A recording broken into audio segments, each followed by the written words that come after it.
नूरजहां ड्रामे की अगली किस्त में आप देखेंगे कि नूरजहां को लगता था कि सुंबुल को धमकी देकर वो इस घर में वापस ला सकती हैं, इसलिए सफ़ीर के ज़रिए इस तक अपनी बात पहुंचा देती हैं और सुंबुल वाकई डर जाती है।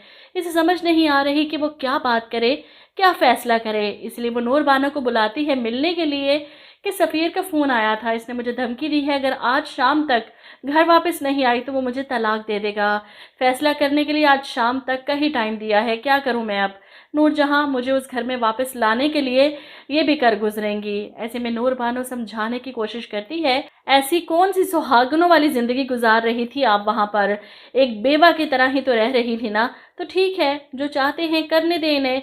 नूरजहां इतनी बेवकूफ़ नहीं कि तुम्हें इतनी आसानी से हाथ से जाने देंगी। और ऐसा ही होता है, सुंबुल जब घर वापस नहीं आती तो नूरजहां इसका खुद पता लगवाती हैं और आखिरकार नूर बानो के घर पहुंच जाती हैं, इससे मिलने बात करने। सुंबुल इन्हें देखकर हैरान होती है, आप यहाँ पर? ऐसे में नूरजहां सिंपैथी दिखाने की कोशिश करती है कि मैं जानती हूँ कि तुम्हारे पास रहने का कोई ठिकाना नहीं, इस बात का एहसास है मुझे। इस पर सुंबुल भी जवाब देती है कि आपको कभी किसी का कोई एहसास नहीं हो सकता। आपसे ये बात बर्दाश्त ही नहीं हो रही कि इस वक्त मैं आपके दुश्मन के घर पर मौजूद हूँ। सुंबुल की बदली हुई टून नूरजहां को हैरान कर देती है। नूर बानो ने किस तरह इसका ब्रेन वॉश किया, ये बात इनसे हजम नहीं हो रही, इसलिए गुस्से में घर जाते ही डाइवोर्स पेपर्स बनवा कर खाने की टेबल पर नूर बानो के मुंह पर मारती हैं। सब हैरान होती हैं, ये क्या है अम्मी? तो जवाब में नूरजहां कहती है कि सुंबुल के डाइवोर्स पेपर्स, क्योंकि नूर बानो ने इसे अपने घर में बना दे रखी है, तो नूर बानो की वजह से ही वो इस घर से चली गई, तो ये डाइवोर्स पेपर्स भी नूर बानो ही सुंबुल को जाकर देगी, तुम बस इन पर साइन कर दो।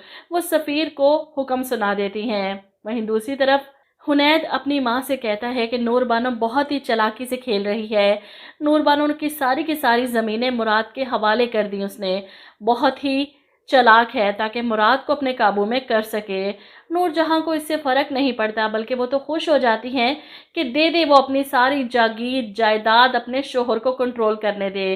लेकिन वो शायद भूल रही है कि है तो वो मेरा ही बेटा।